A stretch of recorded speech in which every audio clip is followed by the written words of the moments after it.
Dobrodošli u Crikvenicu, grad sa 130 godina dugom tradicijom turizma. Tijekom tog dugog razdoblja ugošćavali smo mnoge goste iz svih krajeva Europe i svijeta, pa tako i sa prostora bivše Čehoslovačke. Sjećanja na potresnu 1968. godinu sačuvala su se među našim građanima.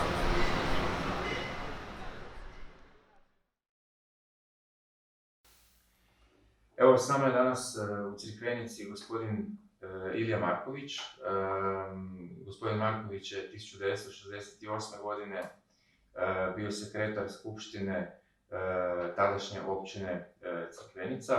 Dobar dan, gospodine Marković. Dobar dan. Evo, za početak da vas pitam, sjećate li se atmosfere 60. godina i kakav je bio život u Jugoslaviji 60. godina? Kakve su vaše uspomene na to vrijeme? U to vrijeme prilike su bile jako dobre. Mi smo u to vrijeme već bili u fazi značajnog razvoja cijela Jugoslavija, jer smo prebrodili krizu koja je bila izazvana 1948. godine rezolucijom Infurbiroa, koja je bila uperena protiv Jugoslavije, da se Jugoslavija počini zove rezoluciji, mi to nismo prihvatili, tako da smo imali velikih teškoća, bili smo blokirani dugo godina. I taj period kada su snage Varšavskog pakta ušle u Čehoslovačku, mi smo bili jedna od najnaprednijih socijalističkih zemalja. S obzirom na to da su Čehoslovaci bili dragi gosti prije Drugog svjetskog rata, u to vrijeme bilo je, u vrijeme upada Varšavskog pakta u Čehoslovačku, na području Crikveničko-Vinodolske rivijere kao jedinstvene komune, bilo je puno gostiju iz Čehoslovačke. Po zaključku vodstva Skupštine općine Crikvenica i Socijalističkog saveza radnog naroda zaključeno je da se tim turistima pruži pomoć višestruka. U prvom redu da se organizira sastanak i da ih se ohrabri, da se iskaže solidarnost hrvatskog i jugoslovenskog naroda prema čehoslovačkom narodu i čehoslovačkom rukovodstvu i da se osudi upad snaga Varšavskog pakta u Čehoslovačku kao svojevrsna okupacija. Ja sam dobio zadatak da pozdravim. Organizirali smo u to vrijeme jedan veliki sastanak u kinu Jadran u Crikvenici, gdje je bilo preko 300 turista. Među njima je bio i čak jedan od potpredsjednika Čehoslovačke vlade. On je bio inače diplomiran ekonomista, kasnije nije se želio vratiti u Čehoslovačku, nego je otišao u inozemstvo. On je poslije mog predavanja zahvalio se na podršci koju smo mi dali. Podrška se sastojala u tome da im smo najprije izložili da smo i mi bili izloženi sličnim situacijama što se tiče pritiska na Jugoslaviju Sovjetskog saveza, pa i Varšavskog pakta, i zemalja u okviru Varšavskog pakta. A drugo, da izložimo i oponiramo koncepciju takozvanog ograničenog suvereniteta. Mi to nismo priznavali. To je udar na suverenitet zemalja i ja sam imao zadatak da izložim kako je naše stanovište u pogledu odnosa među socijalističkim zemljama. Međutim, to što je učinio Sovjetski savez, odnosno snage Varšavskog pakta, to je grubo kršenje međunarodnog prava. I u tom pogledu smo pružili podršku i ohrabrili turiste da će to proći, da je to trenutno tako. Ujedno smo rekli da oni koji se eventualno zadrže više nego što je trebalo, da ćemo im pružiti pomoć i u materijalnom smislu. Pa smo ugostiteljskim poduzećima sugerirali da ne naplaćuju, a ako već žele da se obeštete ugostiteljska poduzeća u kojima su bili smješteni čehoslovački turisti, da će Skupština općine Crikvenica iz svog budžeta snositi troškove. U tom pogledu je to i učinjeno. Dobro, hvala. Kakva je bila atmosfera među turistima? Što je vladalo? Turisti su jako bili uplašeni. Nama je to bilo strašno žao. Uplašeni su, mnogi su odlučili da se čak možda i ne vrate, tražili su mogućnost da odu u druge zemlje i tako dalje. Onda nisu znali, neki su morali produžiti boravak jer nisu znali šta se sve dešava u Čehoslovačkoj. Jer to je grozna stvar bila kad trupe Varšavskog pakta uđu u jednu suverenu zemlju i tako dalje, okupiraju praktično. Jako su psihološki bili potišteni, nama je to bilo jako žao. S obzirom na to da su Čehoslovaci bili i prije Drugog svjetskog rata najcijenjeniji i najdraži gosti na ovom području Crkveničko-Vinodolske rivijere. A znate li možda za nekog da je ostao nakon te 68. da se nije vratio, nego da je ostao ovdje? Ovdje nije ostao, nego su otišli su oni u Austriju i Njemačku, a kad se završilo predavanje koje sam ja održao na tu temu ograničenog suvereniteta i tako dalje, kad smo to negirali, onda je taj potpredsjednik, ja se ne sjećam kako se on zove, pa jedan od potpredsjednika vlade je rekao da neće se nikad više vratiti u Čehoslovačku. Kasnije sam čitao iz tiska i novina da je otišao u neku drugu zemlju da živi. Jeste li poslije doživjeli neki oblik zahvalnosti od čehoslovačke strane? Nisam. Niste? Nisam. Dobro.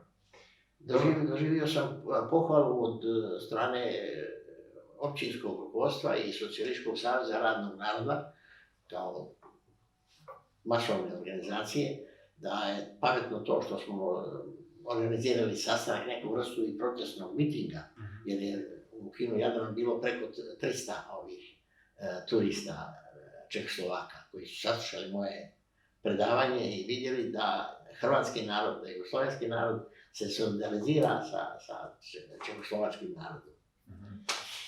Rekli ste da ste apelirali na hotelijere i iznajmljivače da pruže smještaj i produljeni boravak za čehoslovačke turiste.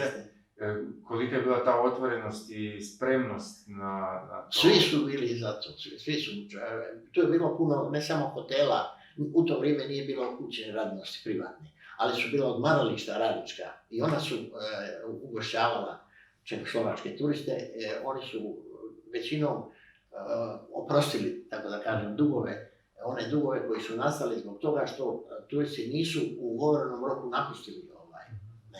A drugo, mi smo garantirali kao skupština i budžetom svojim ili proračunom, kako se to danas kaže, da ćemo mi podmiriti oni koji nemaju para, koji neće da plate, da će skupština i mi smo sve to podmirili, sve te troškove. Spomenuli ste da su turisti Čehoslovačke bili možda i najbrojniji zapravo. Jeste. Da. A kako se razvila ta situacija nakon te 1968. Čehoslovačkim turistima je u velikoj mjeri bilo onemogućeno putovanje izvan granica domovine. Je li se to osjetilo u Crikvenici? Jako se to osjetilo. Pad je nastao. Poslije čehoslovačkih turista najbrojniji su bili austrijski gosti iz Savezne Republike Njemačke i tako. U to vrijeme iz drugih socijalističkih zemalja nije bilo gosti, nije bilo Mađara, nije bilo i tako da, pogotovo nije bilo Rusa i Ukrajinaca i tako da. Dobro, evo, hvala vam na razgovoru.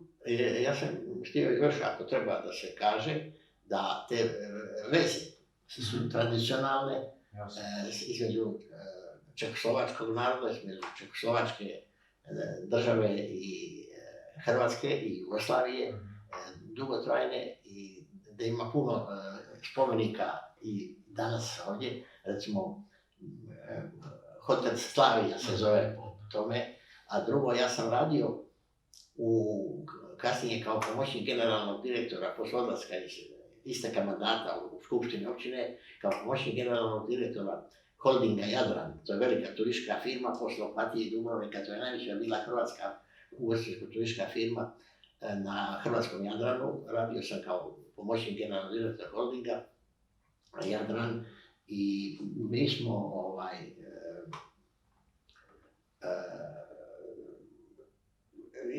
kasnije izvršili veliku propagandu za turizam i tako dalje i tako dalje. Dobro, evo. Moram vas posjetiti da postoje dokazi na terenu, recimo još prije drugog svjetskog rata postojala je takozvana češka kolonija, gdje su djeca dolazila na to zdravilišće, kako se to kaže, ljetovati. I u spomen na to i dan danas u parku terapije Zavoda za liječenje dišnih organa postoji u vrtu bista organizatora te češke kolonije, dječje češke kolonije lečilišne, gospođe Marije Stiskalove. Bista postoji. Drugo, u firmi gdje sam ja radio 25 godina kao pomoćnik generalnog direktora Holdinga Jadran, ta se zgrada sagrađena prije drugog svjetskog rata, ona se zove Vila Praha i dan danas domaći ljudi to nazivaju Vila Praha, a u stvari u toj Vili Praha prije drugog svjetskog rata održavali su se sastanci i je bila stvorena takozvana Čehoslovačko-Jugoslovenska liga prijateljstva. I onda su se sastanci djeci održavali u toj zgradi, zato se ona zove Praha. Evo, hvala vam na ovim zanimljivim detaljima. Hvala naravno i na vašem svjedočanstvu, na vašem iskustvu što ste podijelili s nama. Vrlo je zanimljivo bilo. Hvala puno. Hvala i vama.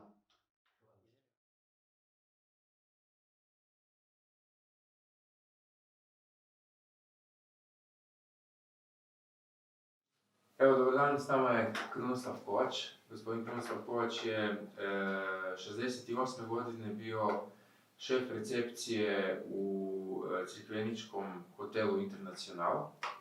Tako je. Pa evo, za početak, gospodine Kovač, vi ste bili u kontaktu s čehoslovačkim turistima. Kakva je bila atmosfera, kakva je bila klima među čehoslovačkim turistima kad su oni saznali da se u njihovoj zemlji nešto događa, da je bila vojna intervencija? Sjećate li se toga? Što je vladalo? Panika, strah, očajanje? Pa istina, prošlo je već dosta godina, 51 godina, koliko se mogu sjećat. Nije bila neka naročita panika, strah. Također ja to osjetil kod tih gostiju nisam. Međutim, što su oni između sebe govorili, ne bih znao to kazat. Međutim, koliko sam ja mogu primijetiti, ovdje je bilo sve organizirano. Oni su imali smještaj u privatnim kućama koje smo mi zakupili i bili su smješteni u tim privatnim kućama, bilo ih je oko 250. U hotelu su imali i doručak, i ručak, i večeru, znači puni pansion. Puni pansion sa spavanjem u tim privatnim kućama.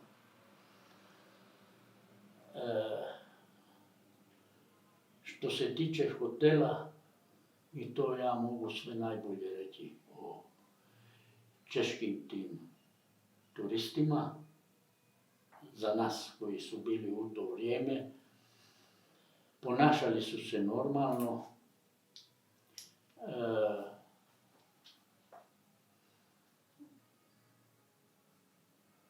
Koliko sam mogu primijetiti, bilo je dosta intelektualaca koji su čak govorili i engleski i tako smo se sporazumijevali. Trudili smo se da razumijemo i njihov jezik koliko je bilo u mogućnosti. Drugo, ja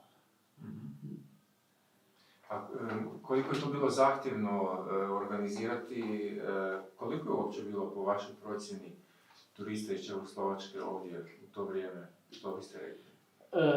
U to vrijeme je još osim internacionala počeo se raditi Atures kamp, takozvani Borik se zvali. Tamo je bilo isto nešto čeških gostiju, ali kao kamperi. E sad, koliki broj ja ne bi znao točno. Ali Atures i Omorika još nisu bili izrađeni, nego samo taj kamp koji je primal prve goste te godine. Počela je izgradnja, čini mi se, Aturesa koji još je proradio tamo negdje 71. godine. A recite mi, koliko dugo su ti turisti onda ostali u takvom, rekao bih, provizornom smještaju za mnogo od njih? Pa ja mislim ne više od mjesec dana. Nije više od mjesec dana, pa nisu ni u Internacionalu i u tim privatnim kućama više od mjesec dana, ja mislim da nisu više bili. Barem što se tiče kod nas, to je blađala država. Mi smo imali u Internacionalu jednog vrlo dobrog, ambicioznog direktora, Baretić, Dragan se zvao, koji je bio vrlo stručan i dobar, tako da je on organiziran i mene zadužio da ja napravim ugovor sa privatnim kućama i da primamo te goste. Jasno, to je plaćala u ono vrijeme država, što je išlo u korist Internacionala. A Internacional je u to vrijeme radio, sam hotel je radio ljeto i zimu. Mi smo imali goste i ljeto i zimu. Cijelogodišnje poslovanje je bilo. A recite mi, kakva je bila atmosfera domaćih ljudi prema tim turistima? Je li bila izražena ta neka solidarnost? Velika. Je se osjećalo nešto da se nešto posebno događalo? Osjećalo se je. Solidarnost je bila velika, domaći ljudi su to primili. Baš u pravom smislu gostinskih, kao i sve ostale goste. Mi nismo uopće imali reklamacija za te goste, mi uopće nismo imali reklamacija nikakvih po privatnim kućama. Za razliku od ostalih gostiju nekih gdje je bilo reklamacija, pa čak i Njemci su se žalili. I tako jer je Internacional u to vrijeme imao i zakupljeno 150 ležajeva puno za prazno. Znate, gdje su bili Italijani i Njemci i svi ostali gosti koji su dolazili. Da. Mi smo snimali svjedoke i u drugim gradovima u Hrvatskoj i neki od njih podijelili su s nama svoja iskustva. U nekim tim gradovima su također organizirano ostajali čehoslovački turisti, ponuđeni su im i omogućeni krov nad glavom, prehrana i tako dalje. I ono što me posebice dojmilo je činjenica da u mnogim gradovima su onda upriličeni nekakvi, rekao bih, ispraćaj tih turista i to je bilo dosta i ovako ganutljivo. Da li se nešto tako događalo u Crikvenici? Mi smo u Internacionalu organizirali čak i igre neke, znate, kao tombula i nešto i dodeljivali to su bile male nagrade, torta, flaša vina i tako, ali organizirano su se zabavljali. Organizirali smo te igre. Organizirali smo i pješačenja. Znate, recimo do Kačijaka i natrag. A ipak ima to 4 km i natrag. Tako da oni gube vrijeme zabavljajući se, ne misleći više na ono što ih je doma snašlo. Da. Tako da smo i mi to radili u hotelu, to je organizirao direktor bio. Sve. Dobro. Recite mi, nakon te 1968. nakon što su se turisti vratili svojim kućama, jeste li pratili situaciju političku u Čehoslovačkoj? Pa to je individualna stvar. Ja, da vam istinu rečem, mene je to zanimalo pa sam pratio. Ja sam pratio tu situaciju. I kako ste gledali na to što se događa tamo? A čujte, u ono vrijeme vi znate kako je bilo mišljenje. Podataka je bilo vrlo šturo, malo, nije postojal internet, televizija je bila u ono vrijeme, znate, dosta jednostrana. Tako da, ono što smo mogli, znali smo da je sve počelo po starome, pogotovo kad je došao Husak, znate, i nije se u stvari ništa promijenilo, ali to je bio korak dalje. To je bio korak dalje za ubuduće. Što osjećate danas kad se prisjećate tog ljeta, tog kolovoza 68. i tih čehoslovačkih turista? Možda neku nostalgiju ili ste ponosni što ste sudjelovali u tome svemu? Što ste pomogli? Pa, čujte, sigurno da se osjeća neki ponos, neki u svom radnom vijeku čovjek je prošao puno toga.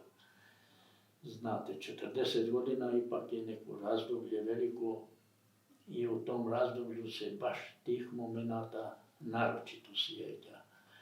Pomoć čovjeku kad mu je najteže, čujte, je dobra stvar. To je dobra stvar. Prema tome, drago mi je da sam tih godina radio u Internacionalu i mogu tim ljudima pomoći. Da tim ljudima pomoći, jasno, u svojim mogućnostima. Evo, za sam kraj, imate li možda kakvu anegdotu ili zanimljivu priču iz tih dana kada su Čehoslovački? Puno je vremena prošlo, 51 godina, čujte, teško mi se sjetiti bilo šta. Teško mi se sjetiti, samo su mi ostali u ugodnoj uspomeni, nisam imao nikakvih negativnih stvari koje su se događale u to vrijeme sa češkim turistima. Bili su jako dobri, kulturni i ponašali su se baš gostinski. Tako da, mislim, sve najbolje o tim vremenima i u tom periodu. Hvala vam puno na vašem svjedočanstvu i što ste pristali to reći za potrebe ovog projekta. Pa dobro, i meni je drago kao penzioner danas posjetiti se na te dane, zato sam i došao da konačno se neko nešto sjeti nas penzionera i da nas pozove da malo ispričamo o stvarima koje su se dešavale za vrijeme njihovog rada. Znate. Hvala vam što ste prihvatili naš poziv.